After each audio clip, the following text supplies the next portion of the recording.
What's up, everybody? The Tyranids, they have a new detachment, Subterranean Assault, of course, and we now have access to 8 different detachments that our bugs can make use of. So I thought right now would be a perfect time for me to go over and rehash my detachment rankings. So I'm going to go through each of our 8 different detachments within this video. I'm going to give you my thoughts on why they're ranked in that way, what kind of play styles they can offer for you as a Tyranid player. It's going to be a great time. So make sure you comment, like, subscribe, and everything. And here we go. Just a heads up, this video is vastly opinion based. I think Tyranids are in a very privileged position where most of our detachments can function pretty well in the game of Warhammer 40k.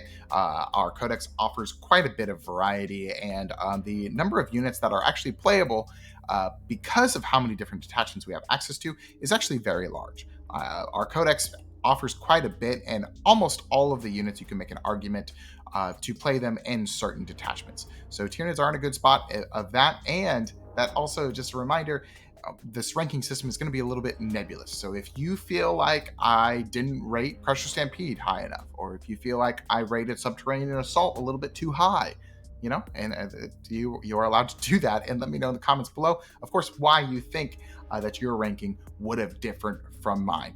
But without any other blabbing about it, let's get into our 8th ranked detachment.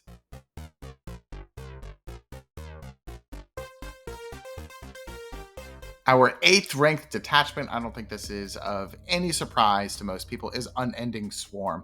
Unfortunately, Unending Swarm, it just took a lot of nerfs alongside some other armies, especially Imperial Guard, when they nerfed the reinforcement stratagem, basically being able to bring back a whole unit. Tyranids got hit with that as well, and that's one of the best stratagems, or it was one of the best stratagems in Unending Swarm, and you are only able to do that once per game now. So I definitely think that makes the detachment quite a bit worse. In addition, around that same time with that same nerf, they also made sure that blood surges could only happen once per turn. So the real threat of being swarmed by basically the detachment rule of Unending Swarm, you just kind of measure outside of their blood surge range, and then you can shoot them as much as you want without being worried about a bunch of termagants tying up your terminators or whatever. In addition, I think that this detachment is just kind of difficult to play, or it offers a play style that a lot of people might not really enjoy. I don't like all of my models dying all the time. I'm going to be honest with you. And a lot of times when I play, that's often a goal of mine, is not to have my models die. But in a detachment like Unending Swarm, you have to kind of strategically do that. And that is part of the play style. So it's kind of tough. And with that being said, it doesn't have a whole lot of support right now. I feel like the game is pretty lethal. And there's a lot of armies out there that can easily pick up the number of bodies. Maybe not when you get to like 300, 400 bodies, but is that even possible, 400? I don't know. But there's a lot of armies that are very, very lethal and can easily pick up swarms like this. There's an argument that this detachment could be really strong for like a teams list if you're playing in teams and you think your team is really good or really needs like a horde style list. There could be an argument for that. Or if you're just zoning in on fixed objectives, like you're doing engage on all fronts and cleanse, and that's how you want to play the game. You just want to go out there and your list does one thing. There might be a build for Unending Swarm to be pretty good at that. But if you are playing this list, I highly recommend that you use a chess clock to make sure that you're not taking all of your opponent's time, especially if you're playing in a tournament. It is difficult to play. It's not my favorite style of play, but it is kind of sad because I do think like a big, huge swarm is a cornerstone of Tyranids in the lore, and I just don't think it's being very well represented right now. So that is a little bit unfortunate that Unending Swarm is not able to be a detachment that really exudes the Tyranid flavor and is a fun detachment to play. But right now, Games Workshop is just missing the mark on Unending Swarm.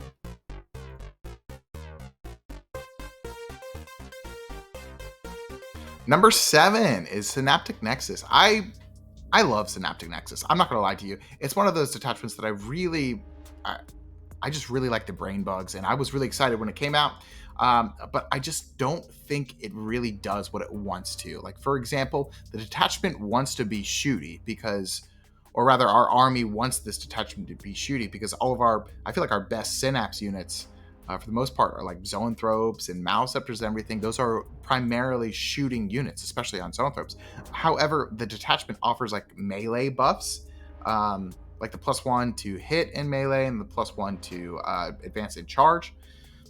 It just feels like it doesn't quite line up. I think with the introduction of hyper adapted raveners, there might be a chance where this detachment kind of gets better, because you can use the hyper adapted raveners, give them an invulnerable save, I guess, give them +1 to hit.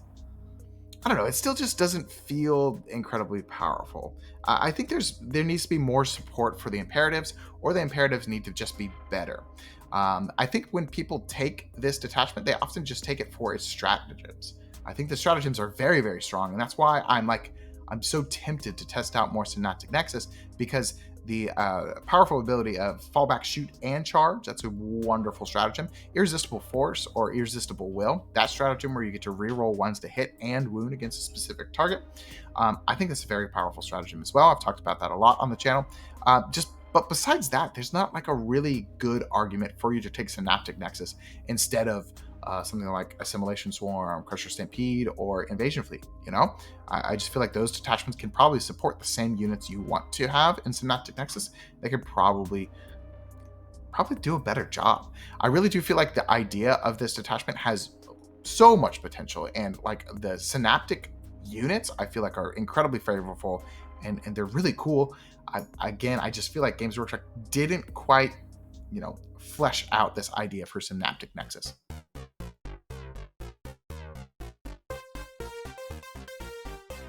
Detachment number 6 is the Warrior Bioform Onslaught.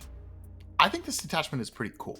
I think warriors are pretty strong, and OC 3 on each of them is kind of dumb, honestly. Like OC 9 on a minimum sized unit, like you could just run a bunch of MSU Tyranid warriors. You can just run 6 tiny like 3-man Tyranid warrior bricks, and they're kind of just fine. Like the 5-weapon vuln is a big improvement. I think it does make them that much durable, because I think one of their shortcomings was just that 4-up armor save, which seems weird, right? However, I still think with the amount of damage 3 weapons in the game, I'm looking at you, Forge Fiends, they're still pretty fragile. Like if you activate a Forge Fiend into a group of Tyranid warriors, they're probably gonna die or evaporate in some form, and then you're gonna be sad. I think the list, this is a detachment that I don't think has been solved yet. I don't think that somebody has gone out there and said, okay, this is the best way to run Warrior Bioform Onslaught. This is the list. Everybody, you should be running this or whatever. I don't think there has been enough experimentation within the detachment. So maybe I'm rating this detachment lower than its actual potential, because I do think the core rules of the detachment itself can lend it to be very strong and play the game very well. I just don't think we've quite figured it out. However, I do think there needs to be a balance between warrior spam as well as other support units. I don't think you go the full, what is it, like 36? I don't think you go 72 warriors. I don't think you do 6-man warrior squads and 6-man ranged warrior squads. I don't think that's the move. I think you run like 3 to 4 squads of warriors, and then you have your traditional Tyranid units to back it up. I think Venomthropes are interesting in this detachment to give just a tiny bit more survivability to the warriors, and then like things like Maleceptors and Exocrines, of course, are never going to steer you wrong. Who knows? Maybe in a couple months, Warrior Bioform Onslaught pops back up again and starts doing really, really well. However, for me, I think some other detachments are a little bit more exciting to me right now. All right, I did say this at the beginning of the video, but I just want to rehash for the final 5 detachments we have here. Tyranids are honestly blessed with the diversity of the detachments we have. That's kind of it. The next 5 detachments are very close in strength, in my opinion, and I think all of the next 5 detachments function and play the game in a vastly different style, and that's why I think Tyranids are actually one of the more exciting, more fun armies to collect and play, at least in 10th edition right now, is because there's so many different ways you can collect. There's so many different ways you can play the game just within one army. So I'm pretty happy with this being my main army, of course. And it's a pretty good time. So just understand that when we're moving forward, each detachment has something to offer in a different play style. And I definitely think that the next 5 detachments can be competitive in the game.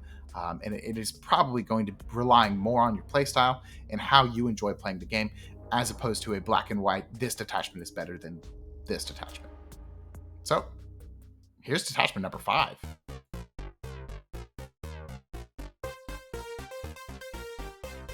Number 5 is Crusher Stampede. I think Crusher Stampede is a strong detachment. I think its buffs that it gives are actually they're way better than they just seem inherently. +1 to hit if you're hurt at all, it seems very good. The additional OC can be very challenging for your opponent to take care of, especially if you just put a monster on an objective. In their command phase, they can't shoot your monster at all before they score primary. So there's definitely potential for you to just take a bunch of primary and force your opponent into a bad situation with scoring points. In addition, Tyranids have incredibly efficient monsters. Like the X-Grin being at 140 points. Harspex, you don't see him too much, but at 125 points for a Harspex, that's pretty sweet. Even Tyranid is being at flat 200 points. That's not bad. And the guns that they have and the profiles that they have are pretty good. Norn Emissaries, I still think Norns are just a tiny bit too expensive, but the fact that we have access to a monster like that really helps the detachment. I do think the pitfall for Crusher Stampede right now is the rise of Knights. I think Imperial Knights and I think Chaos Knights, I will be honest, are going to be a problem. And Tyranids, even with Rupture Cannons, cannot efficiently kill Knights of any size, honestly. But Knights of any size can efficiently kill Tyranid monsters. Because if you think of the Tyranid with the Rupture Cannon, it does not have an invulnerable save. Yes, we can blank the damage. However, you have 2 armigers shooting at it with the Demon Breath Spear or whatever. There's a good chance that the Tyranid is going to take quite a bit of damage. So that's tough. And I also think that Crusher Stampede is harder to pilot than a lot of people give it credit for. It's not just pushing monsters off the field. I think you definitely have to plan your style of attack. You have weirdly less trading pieces and a good amount of trading pieces. So you definitely have to plan out your game plan and make sure that you're acting efficiently with all of these monsters.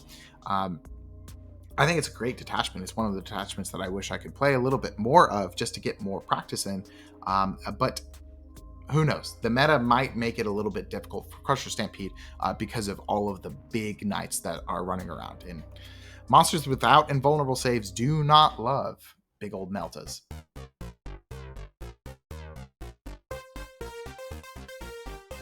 Number 4 is Assimilation Swarm. I think this detachment got quite a bit of life with the Psychophage redo. The detachment is limited to the number of units that can really make it function just because of the low number of units with the Harvester keyword. So whenever a specific unit with that keyword gets an extreme buff like the Psychophage, I definitely think it pushes the potential of the detachment very highly. In addition, the new Raveners, if you think about all of the crazy enhancements that you can include from Assimilation Swarm on these new Raveners, they can be kind of busted. They can fight first, they can regen twice, they can have an additional pip of strength 7. It's pretty good. And then additional attacks, of course, if you trigger that additional effect. There's a lot of really, really strong potential within Assimilation Swarm just because of the change of those 2 detachments or those 2 data sheets, which is kind of crazy. I do think that the detachment is going to lean a little bit harder into the melee aspect of Tyranids now, especially because you want to make use of all of the Psychophage additional pips of AP when you're using that. Because I think Assimilation Swarms, you're probably running 3 Psychophages right now if you weren't running Psychophages before. I don't think we're going to miss too much the 6-up Feel No Pain. I mean, maybe it was pretty good with the Tyrant Guard, bricks, but I still think it's going to be a net positive. I do, however, think that the detachment is going to require quite a bit of skill in order to pilot correctly and to the level that I think the detachment can get. You 1000% need to know the steps in which you got to regenerate, as well as when to regenerate, etc., etc. And all of that comes along with being like super precise with where all of your auras are with your harvester unit, so that you can, buff the rest of your army, and so it can function in the way that you want to do. That being said, there's some really stupid combos in this detachment. It can be actually just busted if you're able to line up the right lines of play with the correct units, of course. Assimilation Swarm, very strong. Before we get to the top three, sorry about that, here's the commercial for the channel. Subscribe. We're going to be doing content like this every single week. We have weekly battle reports on Wednesday night, the namesake of the channel, of course. We eat like hot peppers and like, I don't know, it's just kind of crazy. You're just going to have to come on in and find out. In addition, every single Monday, I'll be doing one today, in fact, as I'm recording this video. I'm going to do army list review shows where I review Tyranid army lists that are submitted in by the community itself here at Wednesday Night Warhammer. And I try to point you in the right direction, or maybe just say, wow, this is a really good list. And we all talk about it in chat. That's a great time. So if that's something you want to be looking out for, definitely hit the subscribe so you can see when we come live. This video you're watching right now, it's because of our weekly Tyranid tactics videos, and it's going to continue to happen every single week. It's been a very, very long time since I've missed uploading a video, and I continue to, hope to continue that streak. And last but certainly not least, we are super close to 8,000 subscribers. In fact, at this moment, when I'm recording right now, we are at 7,901 subscribers. That's less than 100 away. So help us get to 8K. We'd love to have you. All right, back to the rankings. Detachment number 3, this might be a surprise, is Invasion Fleet. Invasion Fleet, I ran quite a bit with a good amount of success in tournaments. I think it is definitely strong. It is your core standard Swiss Army knife Tyranids. The Tyranids can adapt to take out and kill anything, and Invasion Fleet definitely helps them do that with their hyper adaptive. And it can put a relatively good matchup into most armies, and it does shore up some of our weaker matchups with like knights and other high toughness things. Being able to just say, okay, everything has lethals now, is definitely going to help your matchup. In addition to what I was talking about with Assimilation Swarm, I think there's a chance that Invasion Fleet also shifts to a stronger melee presence with maybe a 1 or 2F Psychophage, and then like the new Raveners. I really like the new Raveners, guys.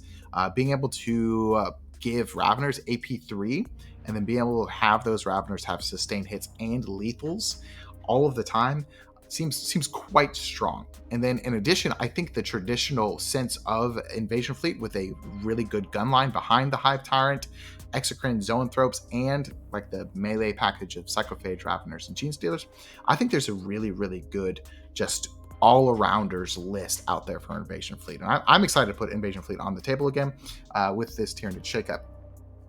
I also think that this is probably the detachment that you are going to want to go for if you are a beginner. It is very forgiving because you have access to those lethals, you have access to sustained, which is just kind of just a blanket rule, or you're just kind of better at dealing damage than other detachments would at face value.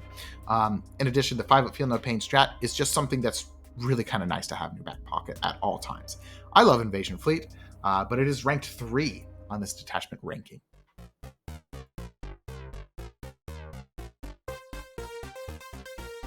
Detachment number 2, Vanguard Onslaught. This detachment is my personal favorite. So if you personally think that Vanguard Onslaught is ranked lower, I understand. But just 2 words to help describe why I think it is second is new Raveners. I've been testing out a list with 20 Raveners, 2 of the hyper adapted squads, and then 2 regular Raveners. And this list has just been dicing people. It's been phenomenal and is a whole lot of fun to play. I will say that Vanguard has a very high skill ceiling, and it doesn't have kind of like those catch-alls or like that safety valve for high toughness skews like big knights or something that maybe the detachment like Invasion Fleet has, where you can just say, okay, I'm lethals into knights, but Vanguard Onslaught doesn't really have the option to do that. It's just kind of, well, we throw 2 squads of Gene Stealers at you instead of 1. and then you get in a bad trading matchup. So that is definitely a small pitfall that Vanguard Onslaught has. However, it does have a whole lot of movement shenanigans, and it enables you to score a whole bunch of points. Being able to keep your lictors alive, being able to give lone op to Gene Stealers or Raveners, making sure that they stay alive, is very strong. That's definitely something that you like, and if you're able to really practice with it and get into a rhythm of playing Vanguard Onslaught, I think you can do quite well with the detachment. It also is able to trap your opponent with primary and secondary scoring, where like you just put a lictor out there, you know, and if they don't kill your lictor, then you get primary and you score other secondaries with your lictor. And however, if they move out and try and take out your lictor, then your Gene Stealers and your Raveners go out there and just take out their unit, and then hopefully snowball from there. It is a detachment. It's an army that allows for a big alpha strike potential. You're able to, you know, scout and move your Gene Stealers all the way across the board and really attack. That's very strong. And then with the new Raveners, I definitely think they've found a unit that Vanguard desperately needed to come in and be like a second and a third turn hit later on. So I really think the new Raveners have really helped Vanguard Onslaught. I'm very excited to be playing even more games with the detachment, and I hope you are too.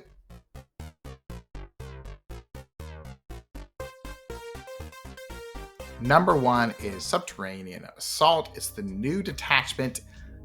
I think this detachment might be busted. I am not sure if we have figured it out. However, the first weekend, or I think last weekend, when it came out, it was around 52% win rate. There's a bunch of people playing it and a lot of really good success.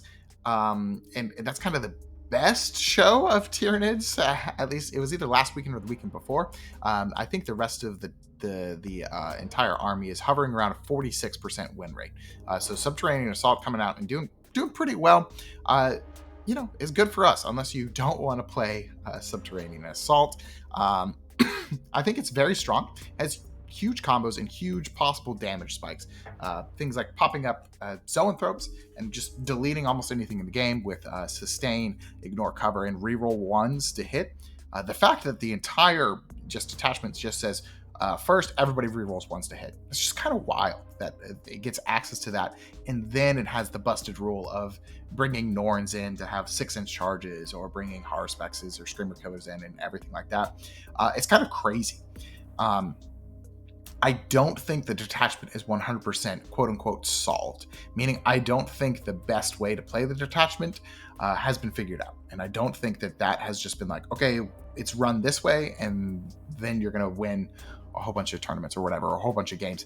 I think there's a lot of different intricacies within the detachment, and I think the skill ceiling is probably really, really high on it. You really have to understand what units to bring in at what time, what is going to be your key burrower unit.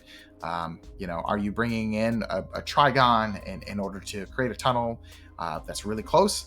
But then does your Trigon die? I don't know. There's a whole lot of play that needs to be decided within Subterranean Assault before we can 100% say, okay, this is the best way to play Tyranids, or maybe it's not as good as I'm making it out to be.